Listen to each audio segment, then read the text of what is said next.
नमस्कार, माझे नाव प्रतिभा विलास भांगे, विशेष साधन व्यक्ती, डायट, पुणे। दिव्यांग प्रकारामध्ये आपण बरेच दिव्यांगत्व प्रकार पाहत असतो।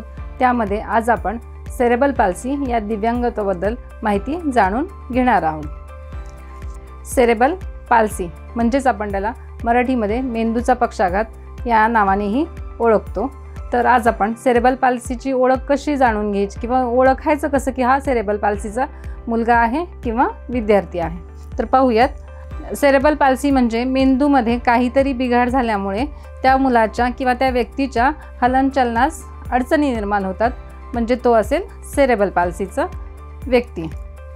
या मुलांमध्ये जन्माच्या अगोदर, जन्मावेळी किंवा जन्माच्या नंतर काही मेंदूंमध्ये बिघाड झाल्यामुळे त्यांना या समस्यांना तोंड द्यावे लागते।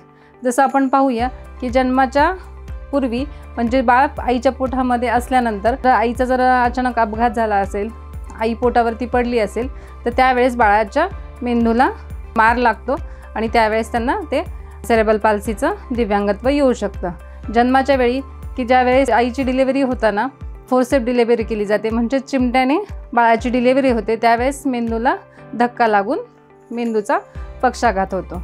आणि जन्माच्या नंतर म्हणजे बाळ जन्मल्यानंतर वरून थोड्याशा अंतरावरून खाली पडणं किंवा मेंदूला मार लागणं, डोक्याला मार लागणं, त्यावेळेस ही सेरेब्रल पाल्सी होऊ शकतं।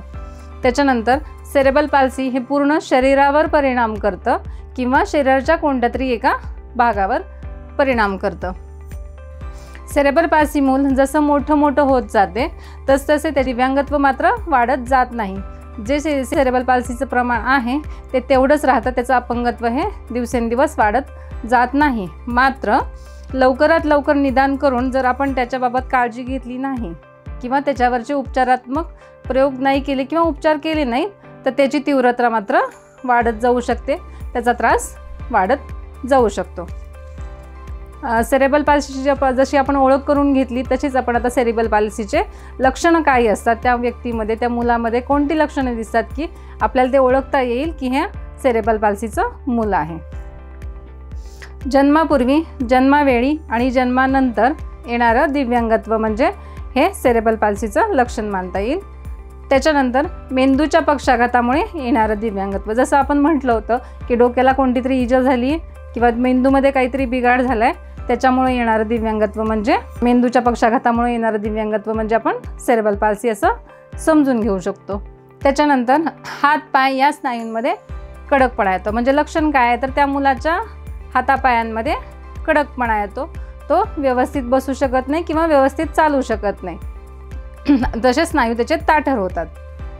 त्याच्यानंतर वस्तू पकडताना अडचण, कारण त्या मुलाच्या हातामध्ये ग्रिपिंग पॉवर नसते किंवा तो एखादी वस्तू पकडू शकत नाही, म्हणजे बोटांची ग्रीप असेल किंवा पूर्ण हाताची ग्रीप असेल तर तो ती वस्तू पकडताना त्या मुलांना अडचण येते। हे एक त्याचं सेरेब्रल पाल्सीचं लक्षण आपल्याला पाहायला मिळतं। त्याच्यानंतर मेंदूचा शरीरावर ताबा राहत नाही, म्हणजे काय म्हणता येईल की मेंदूचा शरीरावर ताबा राहत नाही म्हणजे की आता आपल्याला खाली बसायचं आहे किंवा खालून उठायचं आहे किंवा एखादी वस्तू हातात घ्यायची आहे, ह्या गोष्टी करताना मेंदूचा आणि हाताचा ते जे आपण म्हणतो कनेक्शन आहे ते होत नाही, त्याच्यामुळं त्या अवयवाला कळत नाहीत किंवा ते मेंदू देऊ शकत नाही, आपण असं समजू शकतो। त्याच्यानंतर शारीरिक हालचालींवर नियंत्रण ठेवण्यास अडचण येते। शारीरिक हालचाली म्हणजे कंटिन्यू सतत मान हलत राहणे किंवा हात हलत राहणे, पाय हलत राहणे, त्याच्यामुळं आपण मेंदूच्या त्या सूचना न मिळाल्यामुळं त्या आपल्या शारीरिक हालचालींवरती ती मुलं कंट्रोल करू शकत नाहीत। त्याच्यानंतर मेंदूचा पक्षाघात असला तरी काही मुलांची बुद्धी मात्र असामान्य दिसून येते, म्हणजे मेंदूचा पक्षाघात म्हणजे मेंदूमध्ये काहीतरी प्रॉब्लेम झाला आहे म्हणून ती मुलं बुद्धीने कमी असतात का, तर असं नाही आहे। मेंदूच्या कोणत्या भागाला इजा झाली आहे त्याच्यावर डिपेंड असेल की त्या मुलाचा मेंदूच्या कुठल्या भागाला इजा झाली आहे त्याच्यावर डिपेंड असेल की त्याची कारक कौशल्य किंवा कारक हालचालीमध्ये कमतरता आहे, बुद्धीमध्ये कमतरता आहे किंवा बसण्यामध्ये किंवा वस्तू पकडण्यामध्ये, म्हणजे त्या भागाला इजा झाल्याप्रमाणे कळेल की आपल्याला त्याला कशावरती नियंत्रण ठेवण्यास अडचणी येत आहेत। आपण पाहू शकतो की सेरेब्रल पाल्सी असणारी मुलांची बसण्याची पोझिशन कशी असते किंवा बसण्याची स्थिती कशी असते, तर जास्तीत जास्त ही मुलं डब्ल्यू सिटिंग पोझिशनमध्ये बसलेली आपल्याला दिसून येतात। दोन्ही पाय आपले ते मागे टाकतात, त्याच्यामुळे त्यांना मांडी नाही घालता येते किंवा सरळ पाय फोल्ड नाही करू शकत, त्याच्यामुळे मुलांची बऱ्याच वेळा बसण्याची सिटिंग अरेंजमेंट ही आपल्या डब्ल्यू सिटिंग प्रमाणे असते। पाहू शकतो आपण की या मुलांमध्ये पाय स्ट्रेट नसतात, जसं आपण मगाशी म्हटलं की त्यांच्या स्नायूंमध्ये कडकपणा खूप असतो, पायामध्ये स्ट्रेट नाही ठेवू शकत किंवा गुडघ्यांमध्ये बेंड झालेले असतात किंवा खाली तळपायांच्या घोट्यांमध्ये ते बेंड झालेले असतात। आपण पाहू शकतो हा मुलाचे की त्या दोन्ही हातांची आणि पायांची स्थिती आहे ती सर्वसामान्य मुलांप्रमाणे नाही आहे, म्हणजे त्यांचं मेंदूचं आणि शरीराच्या हालचालींवरती त्यांचं नियंत्रण नाही आहे। सेरेब्रल पाल्सी या दिव्यांगत्वामध्ये शीघ्र हस्तक्षेपाची खूप मोठी आणि महत्त्वाची भूमिका आहे। शीघ्र हस्तक्षेपमध्ये आपण जास्तीत जास्त मुलाच्या 0 ते 6 वर्ष वयोगटातील मुलांचा उल्लेख प्रामुख्याने करतो, त्याला आपण शीघ्र हस्तक्षेप असं म्हणतो। म्हणूनच दिव्यांगत्व लक्षात आल्यानंतर पालकांनी त्याचे लवकरात लवकर निदान करून घेणं गरजेचं आहे की दिव्यांगत्व किती प्रमाणात आहे, त्याची तीव्रता किती आहे, त्याच्यावरती उपचार पद्धती काय असतील। तर शीघ्र हस्तक्षेपाचा हाच मुख्य हेतू आहे की लवकरात लवकर त्या दिव्यांगत्वाचं निदान करून त्याच्यावरती उपचार करावेत आणि जेणेकरून आपलं मूल समाजात वावरण्यास सक्षम होईल। त्याच्यामध्येच आपण पाहतो की बालकांमधील अक्षमतेचा स्वीकार करणं, म्हणजे ज्यावेळेस आपण निदान करतो आणि उपचार करतो म्हणजे आपण ती गोष्ट ॲक्सेप्ट केली तर त्याप्रमाणे आपण त्याची उपचार पद्धती ठरवूयात। 0 ते 6 वयोगटातील बालकांचा आपण का प्रामुख्याने विचार केला तर 0 ते 6 वयोगट हा मुलाचा शिकण्याचा कालावधी असतो आणि आपण ज्या गोष्टी त्याच्याकडून ठरवून घेतो किंवा शिकवून घेतो तो पटकन शिकतो, पटकन ग्रास्पिंग करतो, म्हणून 0 ते 6 वयोगट हा शीघ्र हस्तक्षेपासाठी मान्य करण्यात आला आहे। शीघ्र हस्तक्षेप आपण पाहिला, शीघ्र हस्तक्षेपामध्ये पुढचं आपण पाहूयात की सर्वसामान्य मुलांची वाढ आणि विकास कशी होते। तर 1 महिन्यामध्ये बाळांच्या हातांची हालचाल आपल्याला दिसते किंवा दुसऱ्या महिन्यामध्ये बाळ मान उंचावतं किंवा मान वर करण्याचा प्रयत्न करतो। 3ऱ्या महिन्यामध्ये वरून जर आपण हात दिला किंवा कुठली वस्तू दिली तर तो त्या दिशेने हात नेण्याचा प्रयत्न करतो। 4थ्या महिन्यामध्ये बाळ एकांगावर होण्याचा प्रयत्न करतो। नंतर 5व्या महिन्यामध्ये तुम्ही पाहू शकता की बाळ स्विंग होण्याचा प्रयत्न करतो, म्हणजे हात पायांची उचलण्याचा प्रयत्न करतो, जसं डोकं पुढून उचलणं किंवा हातपाय खालून उचलण्यात येणं। नंतर 6व्या महिन्यामध्ये बाळ पालतं पडायला लागतं। 7व्या महिन्यामध्ये बाळ पालतं पडून गुडघ्यांवरती थांबण्याचा प्रयत्न करतं आणि 8व्या महिन्यामध्ये बघतं पण 8व्या-9व्या महिन्यामध्ये बाळ बसण्याचा प्रयत्न करतं। तर ही सगळी झाली सर्वसामान्य मुलांचे वाढ विकासाचे टप्पे। पण जेव्हा सेरेब्रल पाल्सीचा एखादा विद्यार्थी असतो, जर समजा तो 6व्या महिन्यात किंवा 5व्या महिन्यामध्ये बाबा तो नाही आहे, त्या गोष्टी रिस्पॉन्ड नाही करत आहे, तर आपण लगेच न हे करता की 1-2 महिने ठीक आहे, 5 महिने नाही तर 6 महिन्यांनी करू शकेल किंवा 7 महिने, पण ह्याच्यापेक्षा जास्त जर असेल 1-2 महिन्याच्या फरकाने असेल तर काही अडचण नाही आहे। पण जर जास्त महिन्यांचा कालावधी लागत असेल तर तिथं आपल्याला शंकेची घंटा वाजली पाहिजे की आपल्या बाळामध्ये काहीतरी आव्हान आहे किंवा काहीतरी अडचण आहे। तर त्या गोष्टीचा विचार करून त्या माता पालकांनी किंवा त्या पालकांनी आईवडिलांनी लगेच ते शीघ्र हस्तक्षेप घेऊन आपल्या बाळाचं अर्ली इंटरव्हेन्शनमध्ये सेंटरमध्ये जाऊन त्याची पूर्ण तपासणी करून घ्यावी। सेरेब्रल पाल्सीचे प्रकार कोणते आहेत? सेरेब्रल पाल्सी दिव्यांगत्वाचे प्रकार कोणते आहेत ते आपण पाहूया। क्वाड्रिप्लेजिया, पॅराप्लेजिया आणि हेमिप्लेजिया हे 3 प्रकार सेरेब्रल पाल्सीमध्ये पाहायला भेटतात। तर आपण क्वाड्रिप्लेजियामध्ये काय पाहायला भेटतं ते पाहूया। हा क्वाड्रिप्लेजिया हा पूर्ण शरीरावर परिणाम करतो, त्यामुळे पूर्ण शरीराच्या अवयवांवरती हलनचलनामध्ये प्रॉब्लेम येतो। दुसरा आहे पॅराप्लेजिया, याच्यामध्ये कमरेखालच्या स्नायूंना किंवा अवयवांमध्ये शक्ती राहत नाही किंवा तो त्राण राहत नाही। नंतर हेमिप्लेजियामध्ये पाहतो आपण शरीराचा आपला एक भाग तो लेफ्ट असेल किंवा राईट असू शकतो, कोणत्या तरी भागाला तो अफेक्टेड करतो। आता ह्या सेरेब्रल पाल्सीच्या मुलांची उपचार पद्धती काय उपचार घेतले पाहिजे? आपल्याला निदान झालं पण आता ह्यांच्यासाठी उपचार पद्धती आपण काय घेतली पाहिजे तर ते पाहूया। याच्यामध्ये आपण वैद्यकीय उपचार यामध्ये विद्यार्थ्यांच्या गरजेनुरूप शस्त्रक्रिया करू शकतो।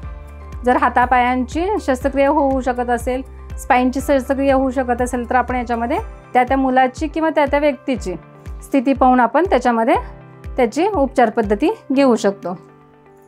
या सेरेब्रल पाल्सीच्या मुलांना ना फिजिओथेरपीचा उपयोग हा खूप छान होतो, कारण मसल्स आणि स्नायू आणि जे जॉईंट्स असतात याच्यामध्ये लवचिकता आणण्यासाठी, जो ताठरपणा आहे, जो कडकपणा आहे तो कमी करण्यासाठी फिजिओथेरपी हा उत्तम पर्याय असू शकतो। त्याच्यामुळे या मुलांना सतत फिजिओथेरपी जर देत असो आपण तर बराचसा त्यांच्यामध्ये फरक जाणवतो। मेडिटेशन करून पेशंटमध्ये काही प्रमाणात आपण सुधारणाही आणू शकतो। पाहू शकता आपण की सेरेब्रल पाल्सीच्या मुलांना आपण फिजिओथेरपी सेंटरमध्ये जाऊन देऊ शकतो.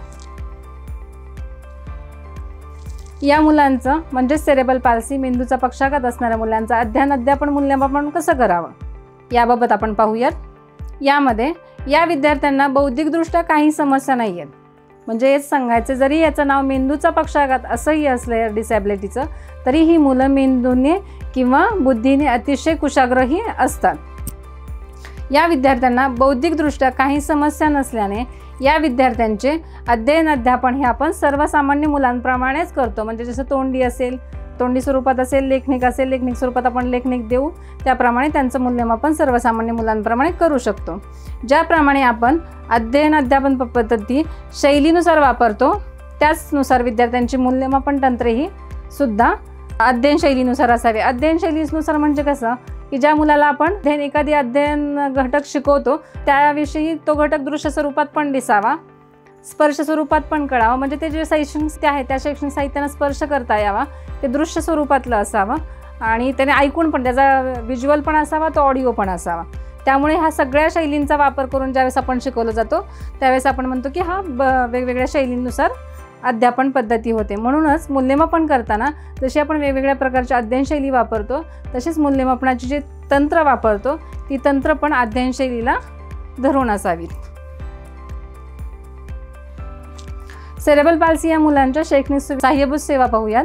याच्यामध्ये साहित्य साधनं मुलांना शिकण्यासाठी किंवा त्यांना समाजात आणण्यासाठी त्यांना साहित्य साधनं ही वापरून त्यांना मुलांना आपल्यामध्ये घेऊन येता येईल. जसं की मॉडिफाईड चेअर असतील, कॉर्नर सिटिंग असेल की जे मुलं बाबा मध्ये बसू नाही शकत आहे तर आपण कॉर्नरचा त्यांना आधार देऊन कॉर्नर सिटिंग करून घेऊ शकतो. कॅलिपर्स असतील, पायात घालण्यासाठी कॅलिपर्स असतील, व्हीलचेअर असतील, 3 चाकी सायकल असतील. ज्या मुलांचे हात आहे, जसं आपण सेरेब्रल पाल्सीचे प्रकार पाहिले त्याच्यामध्ये शरीराचा वरचा भाग काही मुलांचा चांगला असतो, म्हणजे त्यांचे हात चांगले असतात, त्याच्यामुळे ते 3 चाकी सायकल चालवू शकतात. कुबड्या घेऊन मुलं कुबड्याच्या साह्याने चालू शकतात, एका जागेवरून दुसऱ्या जागेवर जाऊ शकतील. रोलेटर असेल, रोलेटर घेऊन पण ते जाऊ शकतात. कमोड चेअर अशी की ज्यामध्ये त्या मुलांना बसता पण येईल, अभ्यास करता येईल, जेवता येईल. आणि इव्हन जे मुलं वॉशरूम टॉयलेटला नाही जाऊ शकत उठून, तर आपल्याला कमोड चेअरला अशीही सुविधा केलेली असते की त्याच्यामध्ये तिथे खाली ती एक सुविधा प्राप्त केलेली असते की तो त्या चेअरवर बसून तेही करू शकेल. सेरेब्रल पाल्सी या मुलांच्या परीक्षा पद्धती मूल्यमापनामधल्या सवलती आणि सुविधा काय असाव्यात याच्याबाबत आपण पाहूयात. याच्यामध्ये आपल्याला शासन निर्णयानुसार 16 ऑक्टोबर 2018चा हा जो शासन निर्णय आहे याच्यामध्ये दिव्यांग मुलाच्या अध्यापनातील किंवा शैक्षणिकदृष्ट्या मूल्यमापन कसं करावं याच्याबद्दल अतिशय असे माहिती दिलेली आहे, सवलती सांगितल्या गेल्या आहेत. त्याच्यामध्ये असेल की मुलांना घराच्या जवळचं परीक्षा केंद्र मिळावं, प्रति तास 20 मिनिटं अधिक वेळ मिळावा. जसं की एक पेपर आपला 3 तासांचा असेल तर प्रति तास 20 मिनिटं याप्रमाणे त्या मुलाला 1 तास एक्स्ट्राचा दिला जाईल. त्याच्यानंतर कमाल 20 गुणांची सवलत एकाच विषयामध्ये किंवा सर्व विषयांमध्ये असेल. जर विद्यार्थी एका विषयामध्ये फेल होत असेल किंवा नापास होत असेल तर आपण त्याला विभागून 20 गुण सगळ्या पेपरला पण देऊ शकतो. आयदर एकाच पेपरमध्ये नापास होत असेल तर आपण एका पेपरला पण ते मार्क्स देऊ शकतो. त्याच्यानंतर लेखनिक परवानगी. जर मुलाची बुद्धी छान आहे, तो उत्तरं सांगू शकतो, पण लिहिण्यामध्ये त्याच्या हात असमर्थ आहेत, त्यावेळेस आपण लेखनिक सुविधा म्हणजे लेखनिक म्हणून दुसरी व्यक्ती देऊ शकतो की जेणेकरून हा मुलगा त्याला उत्तरं सांगेल आणि तो लेखनिक स्वरूपात तो पेपर त्याचे लिहिल. ती पण सुविधा देण्यात आली आहे. अनुकूल बैठक व्यवस्था. सेरेब्रल पाल्सीचा मुलगा स्वतंत्र एकटा बसू शकत नाही, म्हणून मग तो कॉर्नर सिटिंग असेल, व्हीलचेअर असेल किंवा सेपरेट जागा असेल तर आपण बेंचवर न बसता त्याला त्याच्या अनुकूलन बसण्याची व्यवस्था करून तो परीक्षा देऊ शकतो. त्याच्यानंतर अनुकूलशील साहित्य आणि उपकरणाचा वापर. लिहिताना जर स्वतः सेरेब्रल पाल्सीचा मुलगा लिहित असेल, त्याला ग्रिपिंग नसेल तर आपण ग्रिपचा पेन देऊ शकतो. मोठ्या अक्षरातले स्केच पेन असेल वगैरे तर तसे पण देऊ शकतो. ते लेखनाच्या उपकरणाचा साहित्याचा आपण वापर करू शकतो. परीक्षा पद्धतीमधील आपण त्या सुविधा पाहिल्या. आता विद्यार्थ्यांच्या मूल्यमापनामधल्या सुविधा किंवा सवलती कोणत्या आहेत त्या पाहूयात. या पण आपण 16 ऑक्टोबर 2018च्या शासन निर्णयानुसार देणाऱ्या मूल्यमापन सवलती आहेत. मूल्यमापन करताना गरजेनुरूप अध्ययन शैलीनुसार लवचिकता असावी. जसं आपण अध्यापन पद्धतीमध्ये पाहिलं की वेगवेगळ्या अध्ययन शैलीनुसार मुलाला शिकवावं, तर त्याच्यामध्ये पण आपली लवचिकता पाहिजे त्या मुलाला तो घटक शिकवताना. मूल्यमापनासाठी सामान्य विद्यार्थ्याप्रमाणे प्रश्नपत्रिका असावी मात्र दिव्यांग मुलांना प्रश्नपत्रिका देताना त्या प्रश्नपत्रिकेचं स्वरूप हे अनुकूलन केलं पाहिजे किंवा त्याचं सुलभीकरण केलं पाहिजे. म्हणजे त्या प्रश्नाचा थोडक्यात प्रश्न तोच असेल, फक्त त्याची मांडणी ही जरा सुलभीकरण म्हणजे सोप्या पद्धतीनं करण्यात आलेली असावी. याच्यासाठी आपण वर्षभरासाठी जो मुलाचा कृती आराखडा करतो की उद्दिष्ट ठरवतो की ह्याला काय शिकवलं पाहिजे किंवा ह्याला 6 महिन्यात 3 महिन्यात कोणतं उद्दिष्ट साध्य झालं पाहिजे, त्या उद्दिष्टाप्रमाणे तो त्याचा पेपर असणं खूप गरजेचं आहे. मूल्यमापन करताना अध्ययन शैलीनुसार प्रश्नांचं स्वरूप अर्थ शिक्षकांनी समजून सांगावं. दिव्यांगत्व असणाऱ्या मुलाला शिक्षकांनी तो प्रश्न समजेपर्यंत किंवा तो उमजेपर्यंत शिक्षकांनी मदत करावी. उत्तर नाही सांगावं, पण तो प्रश्न समजेपर्यंत शिक्षकांनी त्याला नक्की मदत करावी. प्राथमिक शिक्षणाचा हक्क व्यक्तींसाठी 18 वर्षापर्यंत आहे. जसं की आपण पाहतो की 7वीची मुलं पास आउट होतात, म्हणजे 14 वर्षाला त्यांचं फायनल 7वीचं इयत्ता संपते किंवा 8वीची इयत्ता संपते. पण दिव्यांग मुलांच्या बाबतीत हा शासन निर्णय करण्यात आला किंवा हा दिव्यांग व्यक्तींसाठी हा एक नियम आहे की प्राथमिक शिक्षण म्हणजे त्यांचं 7वीपर्यंत शिक्षण होईपर्यंत तो मुलगा 18 वयापर्यंत गेला तरी चालेल. म्हणजे 16 वर्षाचा किंवा 17 वर्षाचा मुलगा पण 7वीची 8वीची परीक्षा देऊ शकतो. हा एक आपल्या शासन परिपत्रकामध्ये ती गोष्ट नमूद करण्यात आली आहे. या मुलांसाठी किंवा या व्यक्तींसाठी शासकीय योजना काय आहेत त्या आपण पाहूयात. याच्यामध्ये दिव्यांग व्यक्तींना नोकरींमध्ये 4% आरक्षण देण्यात आलं आहे. वसतिगृह व कॉलेज प्रवेशात शिक्षणासाठी 5% आरक्षण देण्यात आलं आहे. दिव्यांग व्यक्तींना टॅक्स करमधून सवलत मिळाली आहे. दिव्यांग शिष्यवृत्ती असेल, अपंग कर्ज योजना असतील, व्यवसायासाठी आर्थिक सहाय्य असेल, दिव्यांग कल्याण राज्य पुरस्कार असतील, या सुविधा देखील प्रत्येक दिव्यांग मुलांना व्यक्तींना देण्यात आल्या आहेत. त्याच्यानंतर शालांत परीक्षेनंतर शिष्यवृत्ती योजना, विशेष क्रीडा स्पर्धा, बस रेल्वेच्यामध्ये त्यांना बस सवलत असते, त्यांच्यासोबतच्या व्यक्तीला पण सवलत असते. त्याच्यानंतर निरामय हेल्थ पॉलिसी म्हणून म्हणजे LICची एक पॉलिसी निरामय हेल्थ पॉलिसी, तीही सुविधा या मुलांना मिळते. संजय गांधी निराधार योजना, संजय गांधी निराधार योजना ही प्रत्येक तहसीलमध्ये किंवा नगरपालिका असेल, महानगरपालिका असेल, या ठिकाणी ही सुविधा उपलब्ध आहे. स्थानिक स्वराज्य संस्थांमार्फत गोळा होणाऱ्या करामध्ये ज्या गावामध्ये ग्रामपंचायत आहे त्या ग्रामपंचायत अंडर जेवढी घरं येतात त्यामधून जमा होणारा कर जो असेल त्या कराच्या 5% निधी ह्या मुलांना आणि त्या गावातल्या त्या व्यक्तींना आणि मुलांना हा राखूनच ठेवला जातो की तो त्याला वस्तू स्वरूपात तरी दिला जातो किंवा निधी स्वरूपात तरी त्यांच्यापर्यंत पोहोचवला जातो.